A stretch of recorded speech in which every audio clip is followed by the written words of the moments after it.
Welcome to the Paul Smith Podcast. Hello everyone, welcome to today's episode of the Paul Smith Podcast. Today I have good friend of mine, Dave Longley. Hello. How are you? Is it on me now? I don't. How's it work? You can see it's up there. It's up there. Yeah, but your head's in the way. If it's in the red, it's the live shot. If it's in the green, it's the shot that's going to come up. Good. How are you, mate? I'm good. I'm glad to be here. You're very Hey, ew. Let's not talk about it. That's for the video. Dave has joined me today to obviously just have a chat and stuff like that. So we haven't seen each other for about a year, have we? Well, no, that's not why I'm here. No, you're here to plug your book. You wouldn't drive 2.5 hours just to see little old me, would you? No. It wouldn't have been a year. No. I would have been up like Very during selfish lockdown. reasons to come down. Well, last time I recall, we did arrange to do a meet-up, but you bottled it. Because Jack Carroll didn't, and he's a spastic. So he was up for a fight. Yeah, but he knows you're not going to hurt him, that's why. Only emotionally. Yeah. I mean, you hurt me emotionally all the time. Okay. If you're watching this on the camera, I don't think you can get the full scale of Dave. You need to follow him on Instagram. Dave used to look like a crackhead, didn't you, mate? Yeah, AIDS. Yeah, full on like Tom Hanks AIDS in the 80s. Yeah. Bad. So that was, and then 2012, and then by about. Then you got on the fucking red meat, didn't you, kid? No, yeah, but no. I got on. Well, I did start in strength, so like from 2012 February up to sort of July. I just got dead fat. I went from 12 stone to 16 stone, but I had a big belly. So it took like 3 years before it actually looked like, oh, he lifts. But because I remember, I hadn't seen you for a while at that point. And I remember because they were doing comedians boxing, weren't they? And someone said, no one will fight Longley. And I was like, why? And you were like, have you seen Longley? I went, yeah. Yeah, but I don't think that would have gone very well. And then I saw, and then you were like fucking, like fucking hench. I was like, I see. Well, what it was is no one would fight Haddingham. That was what it was. So, Kai phoned me and he goes, "Will you fight Haddingham?" And I went, "Oh, can't you find someone I don't like?" Do you know, because you can't fight your mates, and it's like I don't think people realise as well. I said this to Barry Dodds when he got the fight. I said, "You need to start training now." Yeah. I said, because a week before, everyone's going to realise, oh, we're going to be punching each other in the face, and that's not nice. Yeah. So he's like, oh, yeah, it'll be fine. So I'm like, all right. And then a week before, he's like, I need to learn how to punch. So it's too late now. So I said, I'll fight Haddingham. And then I think Kai called Milo a pussy for not fighting him. And then Milo went, okay, I'll fight him. And what no one realised about Milo is he's a fucking straight psychopath. He is, yeah. And trained like a monk for 4 months. I was with Haddingham the night before of the comedian's boxing, and he was eating chips at 2 o'clock in the morning, talking about his fucking asthma or something, and saying, yeah, I really should get in shape, you know. Whereas Milo's up at 6, fucking drinking raw eggs, in the gym at 10, doing rounds with amateur boxers. Yeah. For those who don't know, Haddingham's Dave Haddingham, who's an actor from the Northeast. Milo is Troy Hawk. Oh yeah, Not to betray his alter ego, but he's coming on the podcast next week, so you'll find that out then anyway. But yeah, Milo is a good boxer. He's a fucking incredible boxer. Yeah. He's a sneaky fucker. Yeah, he's a cunt. Well, I mean, I'm fucking a hypocrite saying that because the last time we sparred, I proper sucker punched him when he wasn't looking. And he never lets me forget it. But he was looking at my feet because we were doing Thai and he's used to boxing. So he kept looking at my feet and I kept kicking him in the leg. Yeah. And my Thai coach went, stop looking at his feet. And he went, what do you mean? He said, look at his chest. He went like this. And he went, yeah. So I just went, bang. He went, you cheeky cunt. Yeah. And then he started coming at me. But he's got he's got gypsy strength. His hands are fast. He's really, really good at boxing. So we, at Edinburgh a couple of years ago, me, him and Elliot Steele. So Elliot does Thai boxing. Well, he does jiu-jitsu now. We went and had a play at the Pleasance. And Milo just lit me up. Like, I tried everything I know. Yeah. He's hard to it, and nothing was working. Nothing was working. So he kept lamping me. And then I went, can we do 30 seconds of MMA? And he was like, and I went, oh, come on, I promise it'll be all right. And he went, oh, okay. So I was like, jab, leg kick, takedown, mount. I fucking nailed him. I just felt better after that. I was all right after that. But yeah, he's fucking great. But yeah, Milo ended up fighting Haddingham, and then there was no one for me to fight. And I don't know. Well, Rob Thomas wants to fight you, doesn't he? Does he? He says he does. He says he does. He says he does. If it was all boxing, I know. But he's the fucking. Because I said you were the hardest comedian. I don't. In my think opinion, that's like saying you got the biggest dick at nursery. Still though, one of them kids has got the biggest dick. It's true. Can I play on the go-kart? No. I think you'll One of find them this kids has got entitles me. pubes. Yeah, one of those kids. I don't think that's true. But Who do you it's think's fun that, to who talk do you about think's it. the hardest comedian? I don't think they exist. No, but like if every comedian had to have like a UFC one style fucking like Grand Prix tournament, who do you think would win? Me. Exactly. But that doesn't make me the hardest. It just It makes does. me the. I don't think it does because It there's does. different types. Because if so I'm not there's- saying you're hard compared to real people. no real people. Just in the small bubble of fucking emotionally stunted fucking idiots Yeah. eating ginsters at fucking 1 o'clock in the morning comedians. Well, the thing with Rob is that he's done what, like 6 lessons of jiu-jitsu, and he's like, I've got it now. Yeah. If Dave tried to do this on me back, I'd just do this. Yeah. And he's like the standard sort of UFC, like casual, like, you know, when someone's being held down, like, why didn't you just stand up? It's like, do you know how fucking hard that is? Do you know how fucking hard it is when someone's holding you down who won't let you get up? Yeah. And then you're trying to get up and then you're exhausted.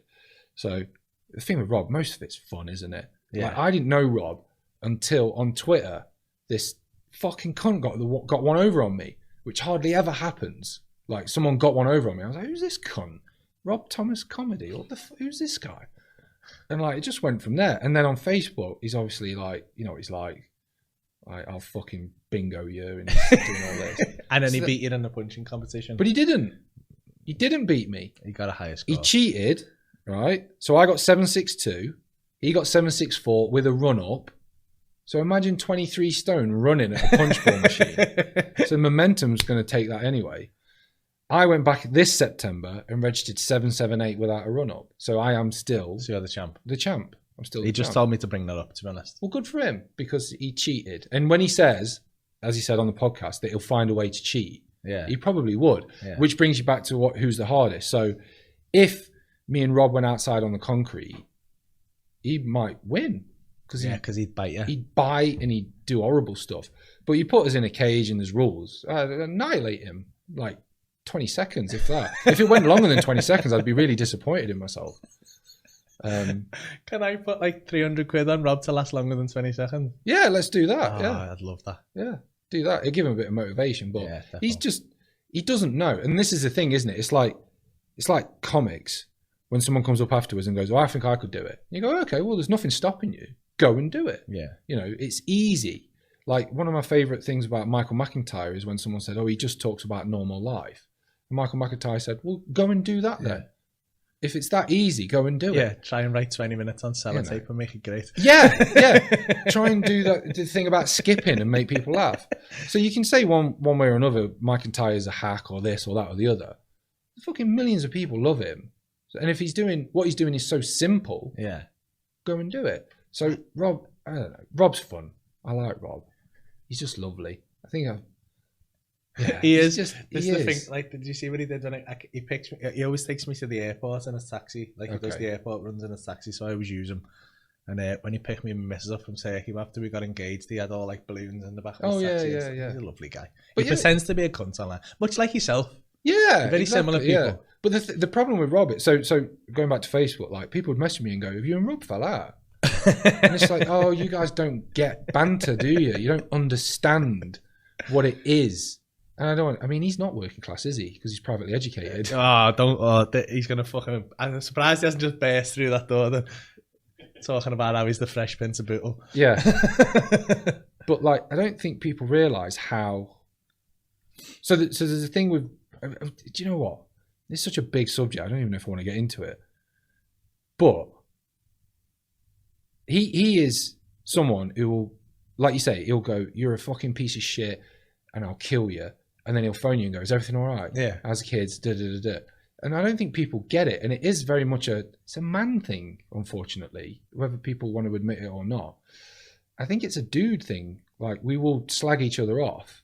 But like, so Jack Carroll at Slosser's house a few years ago, we were watching Nate Diaz versus Conor McGregor 2. And we're all like slagging each other, having a laugh, and And then when it came to leave, everyone's pissed. There's quite a few of them on cocaine. But when Jack needed help to get to the taxi, everyone's up, everyone's helping him. You all right, Jack? Everything okay? It was like I just called him a fucking spastic. I mean, he is a spastic, but that is a medical term. His body is spasticated. It doesn't work properly. I think we should. And this is why because you always moan at me, right? For not, I love your podcast, and I'm an advocate of your podcast as much as I can be. Not a public one. Not a public one, though. And this is why I'm saying as much as I can be. Yeah. Do listen to Dave's podcast, but understand that it's not. You came up with the phrase entry level. It's not entry level. Yeah.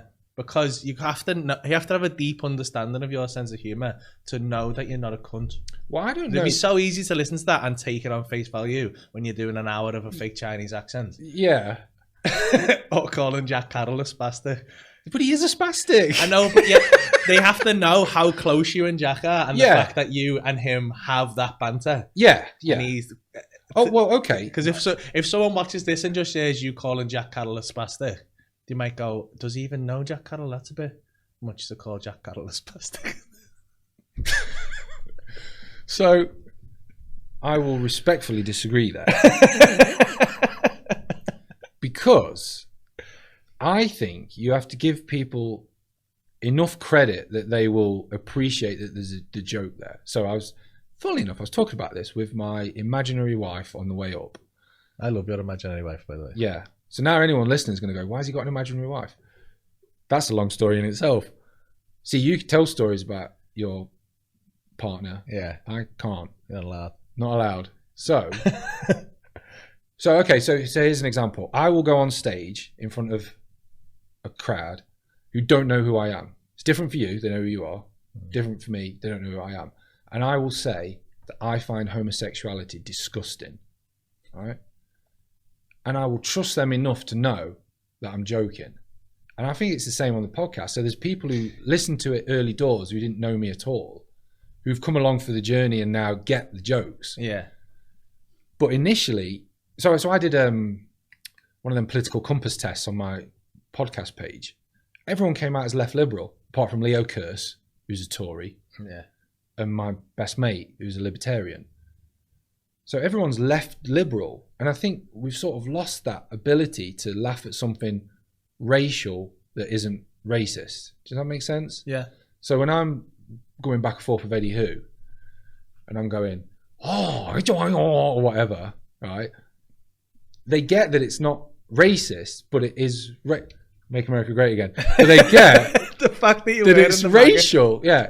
Also that I'm trying to talk intelligently. But I want to give people the credit to understand that it's a joke. Yeah. But it's different because it's... So in this sphere, we're having a laugh, and I could call Jack Carroll a spastic. You're laughing. So like, oh, there's obviously a joke there, and I'm perhaps not privy to the joke, and I don't appreciate the language, but he's obviously joking, and sometimes it's fun to laugh at being naughty. But also there's going to be people who don't like it, and what can you do about that? There's literally nothing you can do about it. I really want to get Jack Carroll on next week and just have him crying about the mean giant man who called him. But his whole career is built on the fact that he can't walk. That's his... He's got to step into the venue. So. He's got his whole career is just going on Britain's Got Talent, going, "I look like Harry Potter," and everyone going, "Oh, how brave." I'm writing a sitcom with him. Are you? Yeah. Oh, great.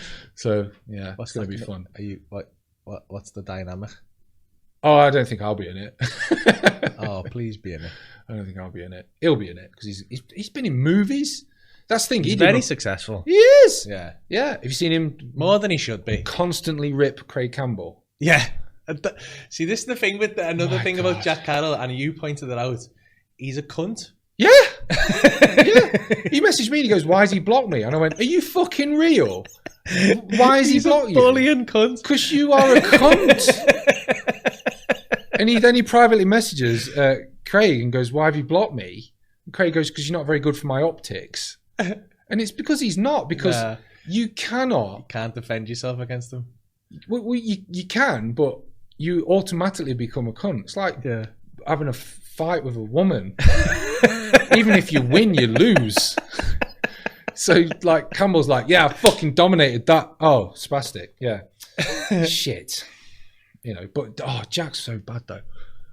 Because, like, we all know comics who've got routines, and we're sort of like, I wish he wouldn't do that. Like, mine, I'll give you, like, a really easy example. Deliso, when he does his licking pussy routine. Yeah, it doesn't make any sense. I think Deliso's a really good comic, and I've been friends with him for years. But when he does that bit, when he sticks his tongue out, he's got this little pink tongue sticking out, and it just looks wrong, and it just makes me feel sick. And when he starts into it, I'm like, I need to leave the room. This is just, I hate this. All right, but you're never meant to say it, apart from just then. Now. Yeah. So for Jack to go hard on Craig about Craig's cheese routine, it's just so wrong. You're not supposed to do it. And then, so Campbell says that loads of comedians are hacks. Jack's straight there going, yeah, what about your shit cheese routine? You're like, oh my God. And Craig Campbell's a monster. Like, for years, he was in the running as, like, hardest comic and all that shit. He'd have to be up there, if he had his boots on, especially. Yeah. Yeah. But, like, yeah. But anyway, going back to it, I think the podcast isn't entry level. So if you're not, like, someone who doesn't appreciate... So Kai Humphries will always say that like, I've got a deadpan voice. Yeah. But then, again, this is like, again, my imaginary wife coming up here. She said, don't wear that hat. And I said, why not? She goes, just. And I said, here's the problem. You want everyone to know me the way you know me. You want people to know me as this nice guy who's a good dad, who looks after his kids, and he's friendly and he's intelligent. Whereas I just want to talk about shitting in people's mouths. So do I make her happy or do I make me happy? Do you think, like, that's this aspect of your personality, getting this out to everyone else and getting it out on stage, allows you to be that nice guy at home, so it doesn't, you can vent it? Yes. Yeah. Or yeah, like in the same way as you get out there and you do jiu-jitsu and stuff like that, to take that aggressive side of your nature out there, yeah, get it out in a healthy way. The jiu-jitsu thing's different. So I started jiu-jitsu because I wanted to be able to teach my kids. Congrats on your purple belt. Thank you. Yeah, I don't think I've ever been prouder of anything. Yeah, it's weird. Yeah, it's weird. Yeah, like, I'm not proud of anything. Like, I'm not proud of the book. I'm not proud of my squats. Not proud of my act. But that purple belt was like, fucking hell, I'm legit, me. Yeah, I'm legit. That is good. Like, one competition is like, well, I wasn't bothered. I was okay for 5 minutes and then back to normal. But then someone else who you respect goes, you are this level. And I know that everyone gets put through the mill to get a promotion. Yeah. So I was like, fucking awesome. But the jiu-jitsu thing's different. I started that because I wanted to teach my kids something so that they didn't have to go to a class to learn it. Yeah. So, like, if they didn't have the confidence, I could teach them at home and sorted. But then it does become that, like, so you don't roll for a while or you don't punch anything for a while. There's just something, it's not quite there, are you? It's like there's a fucking. And when I used to do other martial arts and we didn't spar, like, I would look for fights, I would look for trouble. Whereas now I'm like, I feel great. Yeah, like, you just know you can do something, which is why the Rob Thomas thing doesn't bother me. If he wants to fucking start, I'll just rip his trousers down, stick my finger in his arse. He'll have no idea how badly I can savage him. Like, he just doesn't know. Like, because the thing is, you know. I've seen what you did to that fucking poor guy in that competition. Oh no, but not about me. I meant, with other people. Like, oh yeah, that sparring with someone, you're like, yeah, I don't want to get into a tussle with this guy. No. He knows what he's doing. This is terrible. The things that scare me, I'll roll with most people, but the things I'd roll with you definitely because I know you'd hit me. I know you'd beat me though. Yeah. Because the things that scare me are, one, you're a higher level, so technique's better. But the main things that always get me are if your grip strength is as good as it is. Yeah. And we're rolling in a gi, it's just fucking, it's horrible. It's the worst thing ever. When you come up against someone with, like, farmer grip. Yeah. And you're like, oh, for fuck's sake. I hate Once the they gi. grip your lapel and you're like, well, I'm done. I hate the gi. I can't stand the gi. But I was sparred a black belt the other week. and slight. But he's been doing it for a decade. Yeah. And he grabbed my lapel and I went to break it. And it was going nowhere. Yeah. And I'm like, oh no. Because it's like chess. You know that's the beginning of the end. Yeah. He's got the grip If he you can't wanted. get that off, you're fucking done. And once he's got that grip, he's going for something Yeah. else. Now he gets the other grip. And like right now. And you start pulling the bottom of your gear out and you're like, I should wrap that around my fucking Yeah, neck. yeah. You're like, oh, I don't like gi. Get off. I think gi's horrible because it's very demotivating because if you're rolling jiu-jitsu, if you're in no gi, it's very slippery and quick. With a gi, it's so much slower. Yet you're still as powerless. You can't do It's a anything slow about death. it. It's a slow You're death. just watching it happen, going. Yeah. I might as well. But you don't want to. You don't want to go. I'll just tap now, Yeah. so we can start again. Yeah. Because Yeah. I might as well. I'm not getting out of this. So you're still like riding, trying to struggle. I think Shite. so. Like the night I got my promotion, I sparred with my instructor, who's a second degree black belt under Braulio Estima. So like he was ADCC champion, so he's fucking as legit as it gets. And you're just going, what's the point? I'm trying everything. What is the point? And he's much smaller than me. He's strong. He's athletic. But like, you know, I get round to North and South and I get my Kimura lock. My thing is Kimura from North South. Really good at it. And I get it on him and he just does this fucking voodoo and he's out of it. And you're like, how have you done that? Fucking cunt. So you come out of it. So I came out of that like, that was shit. And then 10 minutes later he says, the person who's in... This is what got me. This is what made me dead proud. Is that everyone always... So I rolled with George Cotier. Yeah. Who's amazing. Like really cool. Yeah. Leg lock stuff's awesome. And he's and Alan Cochran as well. They both said the same thing. They said, you don't roll like a big guy. Yeah. They said, you don't roll like a big guy. You don't squash us. You all technique and all that. So everyone then looks at me and goes, oh, he's just going to lump you around and all this. So, sorry, that's my phone, man. I thought I put it on silent. I'm going to fucking choke you in a minute. Sorry, mate. So he said that the person who's impressed me the most has been very technical. Their approach is technical. It's always technique over strength. So I'm like, oh, he's promoting someone else. And he goes, it's Dave Longley. Here's your purple belt. And I was like, everyone's like, yes. Loads of people said, finally. Yeah. So it's been a long time coming, but yeah.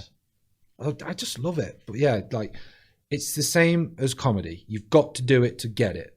If you tell a normal person you got a purple belt, who gives a shit? They don't understand it. They Yeah. don't understand.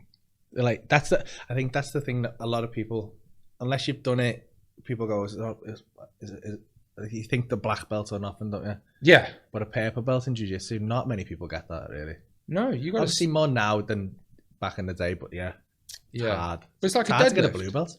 Yeah. But it's like a deadlift. Your deadlift's like 150, 180 now. 180. Right. So you know what it's took to get to 180. Yeah, from 150 to 180 was so hard. Yeah. And I want to get to 200, but like I just can't seem to break that now. Yeah. So you understand the process. Yeah. And it's the same with stand-up. Oh, you just put some videos online and it went massive. Yeah. You just say, Really? "Yeah, what do you do?" Really? Yeah. Is that all it was? Right. Did I write anything? Did I perform it? Yeah. Was I successful from the start? People don't get it. No one stays the course. That's the problem. No one enjoys the process.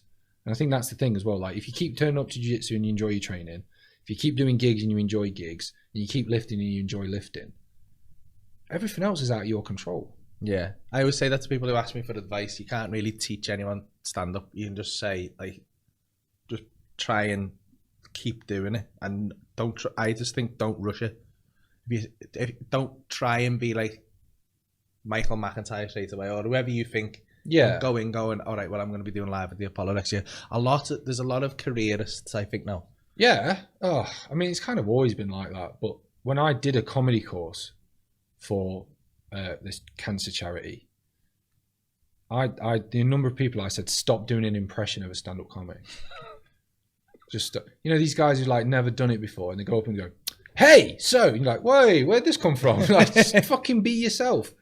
So, yeah, like, I still think there are people who do impressions of stand-up. What they think stand-up is, that's what they do, rather than doing or being.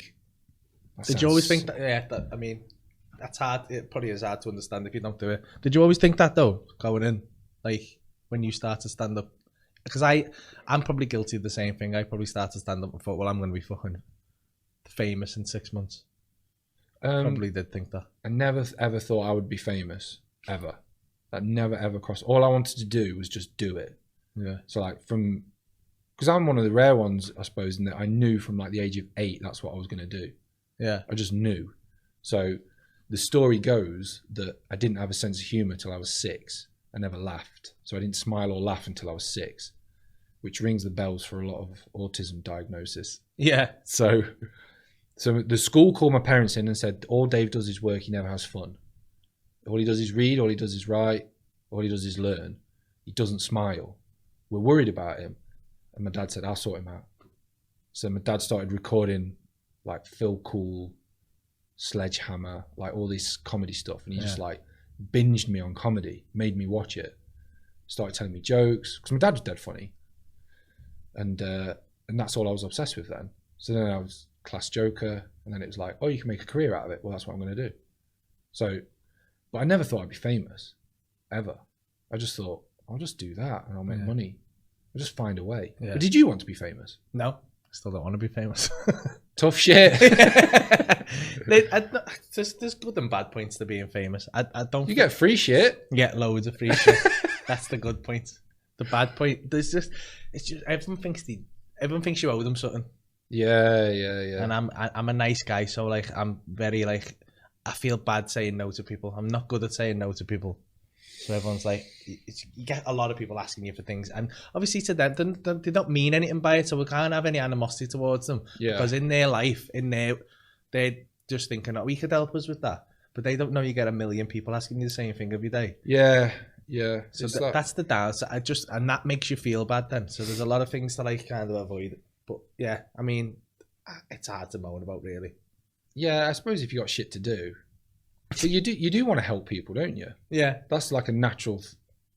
So like, I don't know how I've ended up like this, but I've ended up as like this weird uncle figure to a few comics who sort of phone up for advice. And like I did this BBC sitcom thing, and it didn't go very well because I listened to them too much.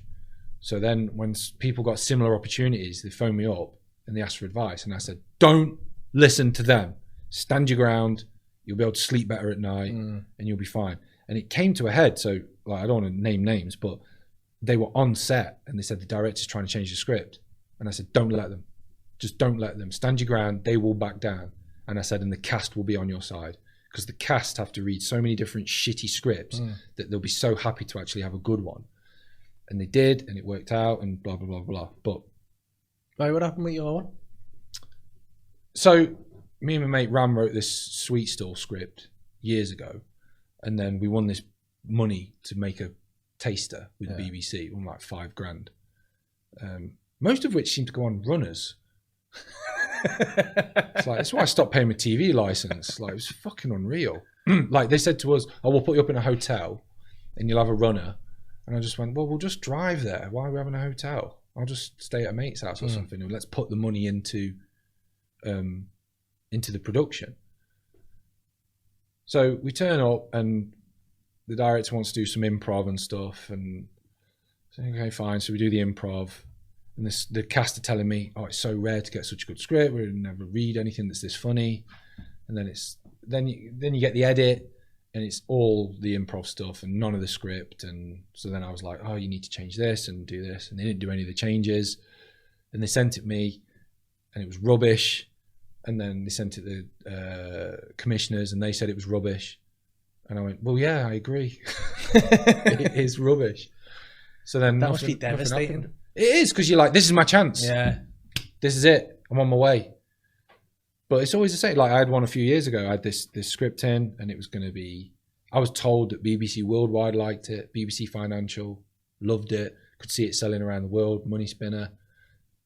Literally an hour before the final decision, they went, we're not having it.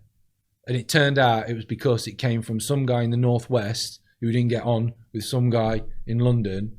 So the London guy don't want to play ball with the Northwest guy. You know, but like, same with another one. We had one in, and it was going well. And then that person left the job, and someone new came in. The new person came in and was like, all old projects are out. I'm doing all my own projects. So that's the thing. Was what I go back to before. Is like you just got to be happy with the process. You know, are you happy doing stand up? If nothing else changes, would you die happy? So as long as I'm all right now, everything else is out of my control. Can't do anything. And that's what's fucked up with this year is that loads of people have realised that they weren't happy because once everything's been taken away from them, they can't do anything. They feel trapped or whatever it is. So you realise that you haven't got as much going on in your life as you, and now's the time to fucking sort that out and get it done, you know. But it's not been a great year for everyone. I've had a great year. I've had a pretty good year, to be It's honest. weird, I hate isn't it? saying it. I feel, you know, when people go, there's been a lot of that. There's a lot of, at the minute, like you said, you know, like the standard greeting and, shit, innit? And I never know what to say to that because I'm like, nah, I'm actually all right. I look back over my year, right? I won a competitions at the start of the year, made new friends, got a job, wrote a book, got my purple belt, spent time with my family, had a nice summer in the garden. Now it's going to be Christmas. Yeah. I'm here with you. We've always been in touch the whole time. Yeah. I've been in touch with the UFC group, chatting with mates. And it's like, it's not been that bad for me. No. And that doesn't mean it hasn't been bad for others, but I think there's a bigger sort of spiritual, emotional reason for that rather than it's just COVID and it stopped me going to the pub. There's more to it than that. There's other stuff going on. And one thing we don't do in this country is introspect. We're not a very introspective country. No. We don't look at ourselves and go, right, what can I improve? How can I be better than I was I think yesterday? that it's getting more. I think there's a growth in that area, but there's a mistrust towards it. Because I'm quite introspective. I've become really introspective this year, and even like people who are close to me, when I try and speak to them about it, you can see the kind of like, Yeah. But the thing is his head fell off. but it's because it causes you to ask yourself difficult questions. Yeah. And most of what people do is avoiding those questions, because if you answer them, then you can't be held responsible. Sorry, you are held responsible. So if you just avoid them, you can't be held responsible. So really easy example, being overweight. Why are you overweight? You're eating too much. Why do you eat too much? Because you've got a problem. You could need to sort it out. So someone who's honest with themselves does that, sorts it out, loses weight. Someone who can't be asked will just make an excuse. Like I know half a dozen people who make the same excuse. It's hard and I ain't got time and calories. Just be fat cunt then. just say that. It's much easier. Just go, do you know what? I quite like being a fat cunt. I am too lazy to do anything about it and I accept the consequences. Like I can't imagine what it's like to not be able to run 100 meters.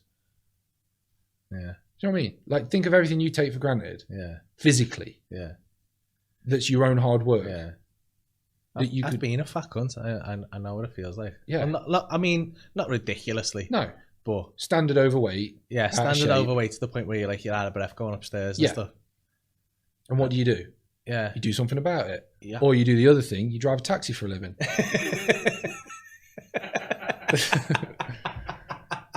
Oh, it's because I sit on my arse all day. All right, they just force you through the drive-through, do they? Is that what happens, Rob? You get forced through the drive-through for a fucking double breakfast. Rob is. I'm not here to defend Rob Thomas, but I am doing it quite a bit. He is weirdly athletic. He is for a man his athletic, size. which is what's so tragic about him, because he started lifting weights and he messaged me going, "Oh, I'm deadlifting, da-da-da." And I'm like, fucking keep going. Yeah. Because you'll be a beast. He would be a beast. He's wicked explosive. Yeah. He's much faster than you think. He's rapid though. Yeah. He took me down. He took me down. He spiked me on stage, didn't he? Yeah. And it was a great takedown. Yeah. Because he didn't even hurt me either. For a man his size to be able to take me down gently. Yeah. So he's wasting his potential. Yeah. Because he'd rather have a McDonald's. Yeah. But good on him. Yeah, fair enough. He's not bothered, is he? I think he's deep down just happy, and he's got a new baby, and he's just. I think he's always just he's got a good missus, and he's happy. I think that's the thing with Rob. I think he's very settled, and I think he does. I think part of him wants to fucking have abs and shit and be fucking ripped, but like, But we all do. yeah, But we can't be arsed. Nah. Like, I know what I'd have to do to get this or get that, and it's like, oh, can I be arsed? because I had my PT on last week. He was in great shape. Yeah. but he's a good PT because he's very like he's not one of these who's just like there is pictures of him obviously with no top on because he's a fucking PT and what else are you gonna do? But he's because I've had abs a couple of times now, and so I could get I say a couple of times because like they don't last very long. Like not if you're not for about naturally lean. half an hour in the morning. If you're not naturally lean, Yeah. it's wicked hard to keep them. It's stupid. Like you have them and you go fucking I look great, and you have a sandwich and go well, I'm just like that. fucking It's gone. marshmallow again. Yeah, it's like when you fucking. It's like yes. Oh, I'm gonna do this straight after. Oh.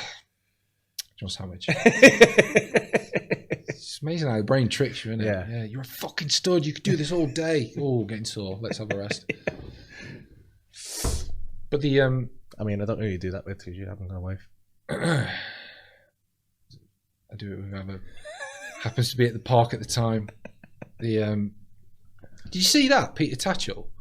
I don't see fucking anything, Dave. You know this about me. So Peter Tatchell was moaning that they've started. So there's this park in London. Right. Sorry, this is a tangent. There's this park in London, and the local council is going to cut down all the bushes, right? Because men have been meeting to fucking these bushes, right? They did that on the park by mine. What time? No, I mean they cut all the bushes. Oh, they cut all the that. bushes down, right? So they cut all the bushes down, and Peter Tatchell comes out and goes, "This is homophobia." I was like, "Why are you fucking a house, you dirty bummers? Just get away from the park. Why can't you go home and fuck?" Because it's all married fellas, isn't it? Of course, yeah. Which brings us back to the thing of like people are walking around with this lack of introspection and they can't face the fact. So imagine being closeted so far in the closet that like you have to have these outward physical exhibitions to remind everyone that you're straight. Like you have an Instagram where you're doing deadlifts, you take your top off, do jiu-jitsu, like you're dead hard. I don't know if you're talking about me or you. You're wearing a Make America Great Again hat. Oh, there we go. So you have all this outwardness, you have the wife, the kids, but you've got this deep thing that you know will make you happy. That's a penis in your mouth. It's a penis in your mouth, or two. Two penises. With one in your arse and one in each hand. And you're being spat on. And you're in a sauna and it feels so slippery. Because we've moved house and it's close by. And you're just like, you're like, you've seen your kids be born and you love them. And you've seen your wife give birth and you love her. But nothing gets close to nothing comes close. There's a guy behind you just fucking slamming into you and your ass is bleeding and you're just like and like, nothing gets close. That's the best part of your day. Is that a daily? I mean, like, would that be a daily occurrence? And you can't. Well, I don't think you could do it every day. No, your bum would take a toll on the sphincter. But Jonathan Mayer says that you can train your ass. He would know. He would know. He looks like a man who has a well-trained ass. Yeah. So what you but train it for what? Like do your Kegels? Your sphincter gets more. I would see it. I would have assumed it would have got like loose, like a vagina, and then your poos just fall out. Yeah, you just whoop, I'm ready to go. Yeah. But anal reflex dilatation is a real thing where you just tickle the side of the anus and the bumhole opens ready for action. Apparently. So I've heard. Is it? But yeah. It's how. I mean, this is a bit dark, but it's how they claimed there was sexual abuse happening at a care home many years ago. That a doctor was doing an examination, and when the cheeks opened, the bumhole opened, and he says, "Oh, that can only be from bumming." So something's happening here, and then there was this big investigation. Oh, and it wasn't. It was just. It was just the fact that his bumhole opened, because sometimes your bumhole opens. It's just, how often do you look at your bumhole? When was the last time you saw it? I don't think I've ever seen mine. I've seen mine. Have you seen yours? Yeah. Oh, in the mirror. Oh yeah. I got one of them Manscaped things. Are they good? They're good, Oh, okay. It still does catch your balls a little bit. Have you ever cut them? Every time. It's a nightmare. Every time. It doesn't stop bleeding. No, it's a fucking. I don't think people realise.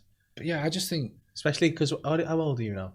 42. See, I'm 38, so like you got that spread going on. Middle-aged spread. Well, we're doing this, are we, guys? So why shave them? Why get the turkey neck look? I don't know. Wouldn't you try and hide it with hair? But I have ginger pubes aren't good. But if Very wispy. But if So you don't I hide see much. the texture. No, they're very fair. So you don't really you can just see straight through them. Right, They're yeah. almost transparent, like my eyebrows. Oh yeah, of course. So like I might as well shave them off. Just makes it smell nicer. I got to you get like ball refresher with that Manscaped. Ball freshener. ball freshener. Yeah. Right. So, Because you said refreshener. yeah, it's called what it is called a refresher, ball refresher. But that implies they're fresh and everything. No, it's like so if like let's say you're out and about in town or whatever. You're on a night out, you've had a little bit of a dance, and you're like, Trying to freshen these bad you meet boys. a girl and you're like, oh, I haven't got time for a shower, but shh. Do you think that's because girls are just... Porn's had a big impact on that.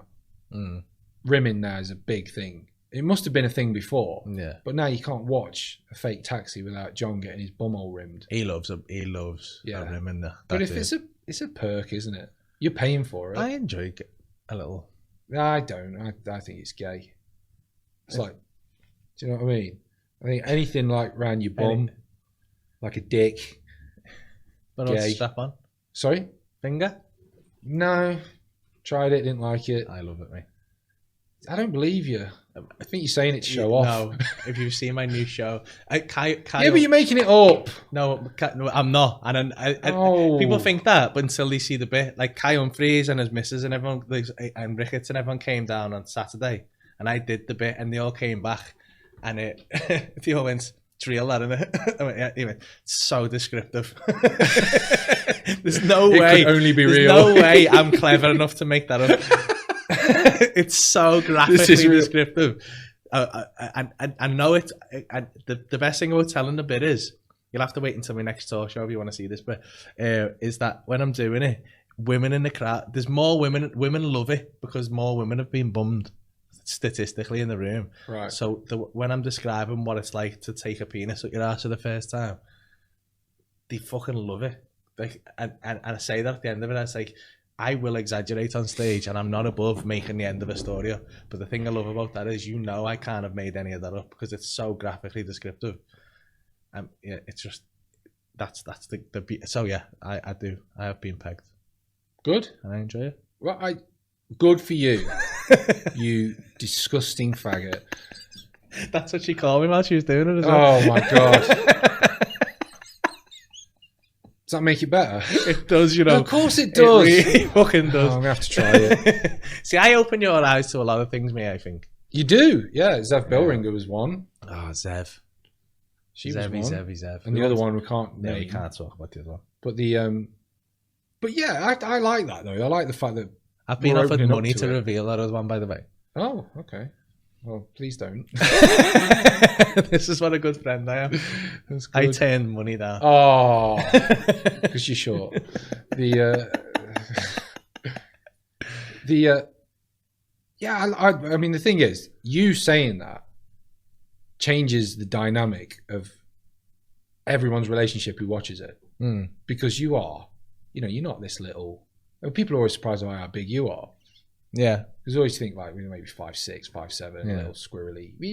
Yeah, I'm 6'9". You're a big guy. Weird. But by telling people that will open people's eyes up to. Well, this is what Ricketts and his missus. He was like, I think I'm gonna have to try that now. I think you should. I think, especially if you want to do it. Yeah, If you want to do it, you I have get to a lot of messages from people going, "You fucking knobhead," and now all my missus is talking about his bum and me. Yeah. I think a lot of women want to do it. But it's next level. We like being ridden. Yeah, We like being called a naughty boy and slapped across the face and stuff. Yeah. But so the finger's next. So what's the progression? What am I going to start with? Finger? no, don't go with finger. Finger's the worst thing to have up your bum. Oh, Don't know why it is, but it's for some reason a finger hurts more than anything else. interesting. I've got this little thing in me. I'm big on sex toys now. And I've got this little thing, it's called a helix. It's about that big. It's like a little, like kind of Was that little Francis ridge Crick's shape, and then it's got implement? 2 hooks that come off the end, so it looks a bit like a T shape, but like bumpy, right? And you Okay. just pop it up your bum. Just pop it up. Pop it up your bum while you're having a wank. How'd you get it The out? natural, because it's got the hooks on, so it can't go in. Oh, right. Okay. That's what it's for. So, Okay. so they just rest on your Right. on your perineum. and then, Why is that word funny? I don't know. And then yeah, the natural movements of your sphincter just tickles your prostate. It's a game changer. Good lord. Yeah, but you don't want to get to the point where wanks are so good. Yeah. Because I always find wanks to be like hygiene. Do you know what I mean? Like, let's get this done and we can carry on with the day. Have a wank. Yeah. Like I cannot, because I now work around people. Yeah. It's like I need to have a mindset that is away from that kind of thing. So before work, drag that out, go to work, get your head down, get the job done, get home, everything's fine. No one's got hurt. Yeah. That's that. But if a wank is like, right, I'm gonna get this thing, I'm gonna put it in my arse. Yeah, I don't I'm do gonna it look all in the the mirror. I don't do it all the time, but So it's a treat. if I've got half a day off or something, and I think I've got a bit of time here, let's get the flashlight out. Oh, I see a flashlight again. It's just too much. They're a pain in the ass to clean as well. And then they take like a day to dry properly. When we moved into the new house, this guy had built himself an ensuite shower in a cupboard. What a fucking dickhead! Right? And like it was shit. Yeah. So I gave it a try, switched it on. The water just went blub, blub, blub, like built up around Yeah. my feet, and I was like, "Oh, that's blocked, isn't it?" Yeah. So let it drain, unscrewed it. The fucking smell. Just spunk. Just dry old man's dirty spunk. I'm like, oh. So the fleshlight does not appeal. But no, because in the flashlight, you're just spunking into the flashlight rather than down the shower, though, aren't you? So Yeah, but then you still got to whiff it afterwards. do that in the sink. Because the thing, again, we're back to this thing of like, don't you feel that shame after a wank? You No. feel that, like, so I'm like, Oh, her, fantastic. yeah, the one, yeah, that one, yeah, her, I remember her, yeah, you fucking slut, yeah, oh! Well, that wasn't very gentlemanly, was it? Like afterwards, I feel immediate regret. I feel like really like, oh, that was why were you strangling her? Like just that horrible sort of, No, I don't know. I have quite a good relationship with masturbation. It's all up there. That's my problem. And my new missus is very open as well. I'm quite open sexually, and so is she. So we can I don't have to hide what I watch now, Great. which is weird. But I'm like, so we'll just have funny conversations. Where she's like, oh, fuck. I have to hide She's everything. like, I watched lesbian. I ended up watching lesbian. I went, oh, that's not, because I was hungover the other day and I ended up on a fat girl in a car park with small tits. And that was literally the search parameter. What did you type in? Fat girl with small tits in a car park. How can you search that? Oh, you can search anyone. I don't know why it done it. Is that Rob Thomas in a wig? She had smaller tits than Rob. Oh man, Fat girl I with don't know small why. tits. When I'm hungover, I get really disgusting. And I'm not saying fat girls with small tits in car parks are disgusting. I'm just they saying are. it's not what I'm normally into. No. But my whole sexual preferences change. When you're hungover? Yeah. Jesus Christ. It's fucking I don't know. Porn doesn't get me anymore. It doesn't do it. Like I have to go to a dark place. Oh, the porn's not dark enough for It's you. not, well, that's the other thing. I don't want to see it. If it's in my head, I can control it. Do you know what I mean? Yeah. So if it's in my head, I'm like, yeah, it's fucking, yeah, we're in the sauna again. You seen that ASMR stuff? What's that? It's. ASMR. I discovered this. Asphyxiation. No, it's not even. It's a psychological, right? Ever since I was a little kid, right, and I don't know whether apparently this is more common than I thought. I thought it was just me. People get ASMR from different things, but let's say, like, if a teacher was showing me something or something, like if someone's concentrating on something for me, and all of it, like I get it at the dentist and things like that. If someone's fully concentrated on something and I'm up for me, I get like a nice, like an almost euphoric, gentle euphoria in my brain, right? Okay. And that's called ASMR. It's automated automated sensory meridian response. All right. But a lot of people. So it's common. Yeah, well, apparently so. I've never put a name to it until about a year ago. Okay. And then they described it to me, and I was like, oh, "Fuck, that's the thing I always get." That's mad, but people get it from like whispering, Oh, and like some people get it from like the sound of like that kind of stuff. So like the big girls, it'll just go, "Yeah, you're a dirty boy," right. and all that shit. Do that again. Such a dirty little fucking I think I might bitch. have it. Yeah. Binty, stop wanking in the corner. Yeah, so there's loads of them on, but like in like different scenarios, just ASMR, just like sound recordings. Wow. That's the new porn. Just listen to it. God, there's just something out there for everyone, isn't there? Yeah, I just don't. I think porn's a very, very misunderstood art form. Yeah, it is art.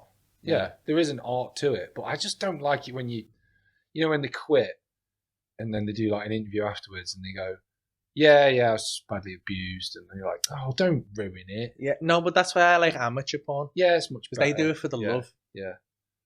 That definitely better. Yeah. Or MILF, you know, because then it's like you're old enough. Like to know that fat better. girl with small tits in a car park. She wasn't getting paid. No. She wanted to be there with those three fellas. Oh, that's lovely. It was lovely, yeah. Yeah. She looked like she was having such a good time. Oh, I like stories like that. Yeah.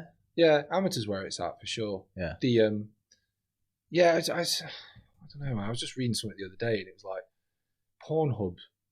Every time you watch it, you're generating revenue for them. But there's videos on there that people have tried for years to get taken off because they were 15, and like the boyfriend's gone, send me a video of you fingering yourself. She's done it. They're in love for 6 months. You know what it's like when you're a teenager. They split up. And he thinks it's hilarious to just send it to Pornhub. Once it's there forever. It's never ever going away. Yeah. And then you got the Mia Khalifa, that one. You know her? She did a few where she was wearing a hijab, and like then she got a fatwa on her and she got death threats and stuff. Did she? Yeah. Yeah, she tried to come out of it. She was from Tehran originally, and tried to launch a different career. Launched multiple lawsuits, but as soon as they're taken down, they're straight back up because someone else hosts them. Yeah. So it's like, I don't know. It's like it is an art, but we just judge people so harshly for doing it. Yeah. I think that's the problem. I think it should be. I mean, I don't. Quite an accept, but I think that's changing. I think a lot of girls are doing OnlyFans and things now. Yeah, I think, especially through like lockdown. Yeah, I think it's just a good income for people. My missus gets. I was talking about this the other week. So many fellas message her going, "Can I send you money?" What? Well, they're called pay pigs. Just For what? Just to be audible to them What? and like send the pictures of her tits and that. Oh, right. But like, they want to be humiliated by her. Oh. And when the first one came through, she was like, "Look at this! I've had another one. I get these quite often. Have you seen this?" And I was like, "I'd never heard of it." I was like, "What the fuck's a pay pig?" And I was like, Pig? "Take his money." Take his money. And she was Don't like, declare "What?" it. And I was like, "Take his money." And she was like, "Are you sure?" I went, "Yeah." She went, "All right, you filthy little slut. I want £1,000 in my bank tomorrow." And he just said, And I was like, "Yeah, I don't like it. Don't like it. There's an engagement there and I don't like it. I thought I was going to be all right with this, but I'm not." And then he sent the £1,000. You're like, I'm fine with it. But then Freddie Quinn had the great idea where I could just let him host that side of Instagram. Perfect. Yeah, maybe. And I never need to see it. Yeah. I wonder why you wanted to do that. Yeah, I Dirty think cunt. he's into some dark Oh. shit. He's into some dark shit. There's a lot of comic. Well, I know one who definitely is because I got told. I'll tell you after. But Tell me now. No, Why? I'm not naming a name. Come on. No, it's What not were they fair. into though? Just like humiliation and being pinned down and normal BDSM shit. Oh, But they probably wouldn't want to know. Oh, you think Freddie's into worse than that? Like, I think Freddie's into some fucking questionable stuff. Not that I'm not saying he's a paedophile or nothing, by the way. I'm just saying, like, depends on what country. America, paedophile. Britain, not he did go on a paedophile. tour of Asia, Yeah, which yeah. Loads of comics want to do that, don't they? Yeah. Where are you going? Cambodia. Yeah, but where else? Yeah, we'll figure that out. he went to some questionable places, but yeah, he denies it fervently. Yeah, it's weird how paedophiles do that. Just deny it. Yeah. Never meet an honest paedophile, do you? That'd be really throwing, wouldn't it, though, if the paedophile just went, oh, come on. Yeah. It's my all-time favourite idea that me and Eddie Hu had. For those listening, Eddie Hu's the guy I do the podcast with. Is we wanted to do a really, really high quality production sketch, so it looks like a courtroom drama, and like everyone's dressed perfectly. It doesn't look like a comedy sketch, and it's a guy in the dock, and it's for sexually assaulting a young lady who's underage. Age is indeterminate, but you can tell she's underage. And the idea behind it was to highlight the misogyny that's inherent in society. That was the idea, to justify it, right? And the defense stands up and goes, Your Honor, look at her. Just look at her. And the judge looks and goes, case closed, and just like fucking kicks the court out. She's like, what happened? It's like, we all would. Sorry, love. Sorry, we have no idea. Yeah. I always wanted to do that. This is why I can't recommend your podcast. Yeah, well, I've never said that publicly. But we say worse shit than this on your podcast. I don't, do we though? Yeah, Do we? Yeah. you do. Oh, okay. You do. What's the worst thing? Because everyone always says the Chinese accent. And I don't The think that's Chinese that bad. accent wasn't the worst thing. No, that was the longest thing. I still get like messages from comics about that who like catch up later. It's so. My That's funny favourite- because I've told them to listen to it. But my favourite thing is that, so Kai Humphries told me when he listened to it, he said, oh, he's doing a bit. He said, oh, he thought for the first 2 minutes I was doing a bit. And he says, and then when it got to 10 minutes in, he was like, he's going to do it for the whole podcast. And then when he got to 20 minutes in, he said, I just forgot. I just thought it was two people having a chat. That's a genuinely impressive thing. Like Dave's podcast, it's argument for the sake of arguing, isn't it? Yeah. And he hosted it with a guy called Eddie who is Chinese, but he's not. He hasn't got a Chinese accent. He's from Bolton. He's from Bolton. Yeah. So when he couldn't make it one week, Dave just decided to mock him by being Eddie, but with a hello. Yeah. Hello, Dave. Perfect. Hello, Mr. Wrongery. See, it's funny. It is funny. But the fact that the most impressive thing is that you were able to carry quite an intelligent conversation on with yourself for an hour. Yeah. Yeah. But again, that's another thing. Like, there's a lot of comedians now who don't know how to commit to a bit. Yeah. You know. So like, but my book, right? My book was the number one selling book in erotic humorous fiction. It was number one. So then I get messages from comedians going, have you written an erotic fiction book? I go, no. And they go, why is it number one? I go, because you get to choose what category it goes in. So I thought it would be funny if I just put it in humorous erotic fiction. And they went, oh, right. And I'm like, don't you get it? Do you realise what fucking great screenshots you're going to get from that? You put the book in erotic fiction, and like the other day I was on top of Punjabi Widows. I was fucking smashing Punjabi Widows.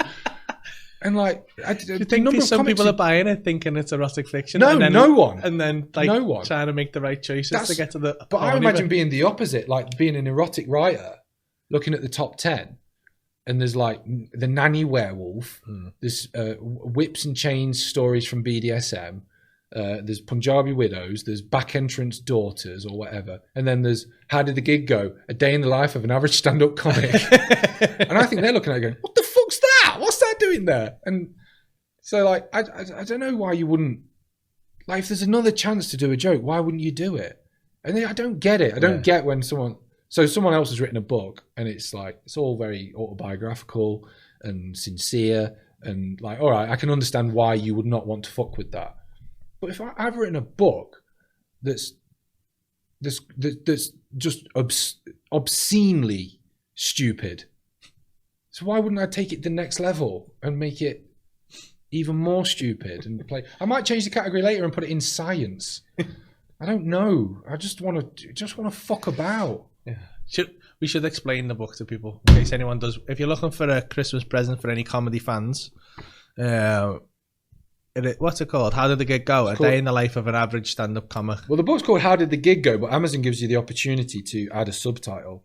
So I put A Day in the Life of the Average Stand-Up Comic, based on a true story. And it's a choose your own ending Well, you can't use the phrase choose your own adventure because that's heavily copyrighted. All right. So we'll go with choose your own path. Oh, okay. That's different enough. Okay. So you get to a part of the book and you decide how to progress. So the story starts that you are a stand-up comedian and you get a last-minute gig. And from there, you get to choose whether or not you do new material or old material. And then the next choice is you either take the money or leave the money, but I won't say what it is that you take the money from. Oh, fuck it, I might as well. You run over and kill an old lady. And you have to decide how you're going to go from there. So then it diverges into two separate stories. One is where you go to the gig having taken the money, and the other one is when you get to the gig without taking the money. One of them takes you in a very deep and dark journey about your own racism and sexual conduct, and the other one ends up in a race war with elephants involved. And then there's one where you're doing a gig in hell, and then there's the final battle between heaven and hell, which is why it's based on a true story. Deep. So it's the conversations, it's the decisions that comedians have to make every day. So How many times have you run over and killed an old lady? too many. But I think for comedians, page 6 is the one where they'll go, oh, okay, I'm in. Because the question is, do you want to do old material or new material? Yeah. So you'll see. Whereas like normal people who read it, I've tried to give them a flavor of what it's like to die on stage and what it's like to be angry with the audience. To grasp the feeling rather than like relay the information. Yeah. So you know what it's like to die. Yeah. It's just, I just feel horrible. Yeah. And when was the last time you died, by the way?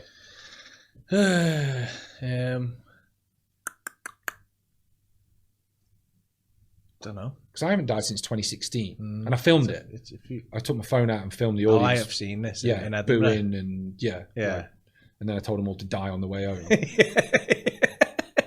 Right, that was a big death. That was like 400 people. That's a proper death. It's not like 10 people in a cafe. Yeah, that was a proper death. But you haven't died for ages. I've done not well at a charity gig. Yeah, where the mic didn't work. Different. Yeah, it's not a death. No. So you can say to people, the death feels like you're just really embarrassed, and it feels like nothing you said's ever funny. And you're driving home, and you're like, you feel awful, and you'd never want to do it again. And you're going to change your whole act, and then you go back the next night and do exactly the same set, and you smash it, and you're like, what the fuck happened there? Yeah. Whereas in this, I've like tried to get inside what it actually feels like to be failing at something that everyone in the room is convinced you are a professional at. Which is essentially the embarrassment, isn't it? Yeah. You know, it's like a surgeon opening up a heart and then going, I wasn't expecting that. This is a fucking mess, this. There's blood everywhere. Fuck's sake. It is that really, isn't it? I've never thought of it that way. You're failing at something where everyone in the room was told you're really good at. You know? Please welcome to the stage, a great friend of mine, the wonderful Mr. Dave Longley. Walking on, this is Paul Smith's friend. Paul's got funny friends. He's a stand-up comic. He's professional. It's Hot Water Comedy Club. This is going to be great. Oh, no, it's not. This guy's fucking shit, and I've paid 15 quid. Make funny or fuck off. Yeah, it's the worst. It's the worst feeling. There was a guy on, I won't say who it was, but there was a guy on a few weeks, well, just before last lockdown, and we'd been told that there was a girl coming in with Tourette's. Just to be aware of it. She said she doesn't tick that badly. She's just a couple of noises, and I was like, "That's fine, yeah." She's been before. It turns out. So they sit her in at the back with the girl who's with her, and she'd had a head injury, so she'd lost the power of speech. So she was kind of learning to speak again, I think. Right. So her speech was a little bit slurred as well. So this goes on to start. There was a little bit of a whistle and stuff from her, so I just ignored it, carries on. And then this first act goes on, and he wasn't doing well. Like, they were tolerating him, but he wasn't doing well. Yeah. And so I sat at the back going, as you do, like just waiting, just because if someone's dying, I'm always have to sit there because you don't know when they're going to come off. Yeah. Or they're just going to give up. So I'm sat there, and this girl, Tourette's, just turned around and goes, "He's shit." And the girl, she went, don't listen to her. She's got Tourette's. And she went, this is not me Tourette's. He's shit, but dead loud. And I swear. But then, so I'm screaming, laughing. That's funny. It's one of, Please tell me the comic on stage laughed. no, because all he heard was me laughing loads. And he didn't know what I was laughing, but I was the only one in the room fucking crying my eyes out laughing. And everyone's like looking over, and I'm like, ah! Oh, it's perfect. It was so bad. I never told him. I was at the Glee in Cardiff, and there was a Tourette's woman in, but we didn't get told. So I walked on, and all I heard was, and I was like, oh, don't swing that way, mate. Thanks anyway. Blah, blah, blah, blah, blah. And I'm like, is that Clunk from Wacky Races? What the fuck's going on? So, like, and then carried on talking. You know, what is that? And I was just, right, okay, what is going on? And she went, sorry, got Tourette's. I went, oh, okay, no problem. So then carried on talking. I heard her go, oh, church. I'm in church. Woo, fuck off. And you're like, and then everyone's laughing. Yeah. She's laughing. And it's like, I just went, there's fucking no point. There's nothing I can say that's going to be funnier than you. I said, can you keep a lid on it? She went, I'm trying. Fuck off. Like, and you're like, right. So anyway, she manages to keep a lid on it. So I get into a bit of momentum. I have a good gig. And then I do like a pause in a joke. And she just goes, oh, saucy. Everyone just bursts out laughing. Like, fuck. You can't be mad at her either. No. You know what I mean? Because she can't help it. But yeah, the Tourette's one's weird. There's do you remember Luke Montague? Yeah. The guy with Tourette's. Yeah. That was always the problem he had, because he couldn't.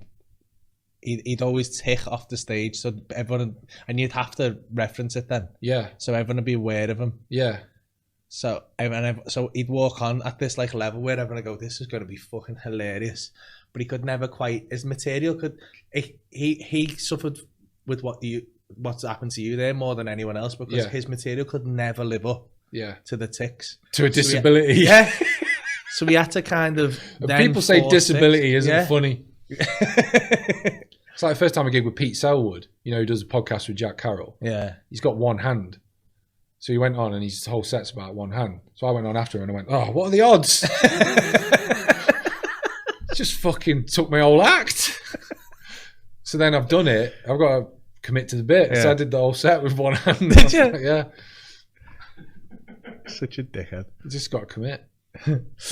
Sorry, go on. You were going to say something. We're going to have to... We've talked for a long time. Oh, okay. Cool. Well, the book's called How Did the Gig Go? Just wanted to make sure everyone knew where to get it from. There's another one called A Proper Guide. Oh, yeah, we do. Proper Guide to Comparing by a Proper Comedian. Which is a piss take of Freddie Quinn's book, which he had the balls to release. Which we won't even advertise, because it's... I don't like slagging Freddie off that much on this podcast, because... I don't think it slags him off. I just think it's funny. No, I don't think that does. I feel like my comments on his book will slag him off. Oh, I feel like it was absolutely... No, I just feel like the action of him writing a book about comparing was a joke. So did a lot of other people. But, he maintains that it made him a lot of money. Well, questionable. So yeah, do buy Dave's books, and if you've enjoyed Dave, listen to his podcast. Maybe this was the entry level. Yeah, maybe this will get people involved. Yeah, listen. It is very, very, very funny. I need to have some good guests. And Eddie, who is hilarious. He is. And needs a wider audience, because he's a super talented individual. He is. He really is. And you also, there's some with me on there. Yeah, there is. Yeah, they're really good as well. Yeah. And there's some with Chris Keogh, who's very interesting. He's fucking cool, very useful. Jack Carroll's on there as well. Yes, the little spaz.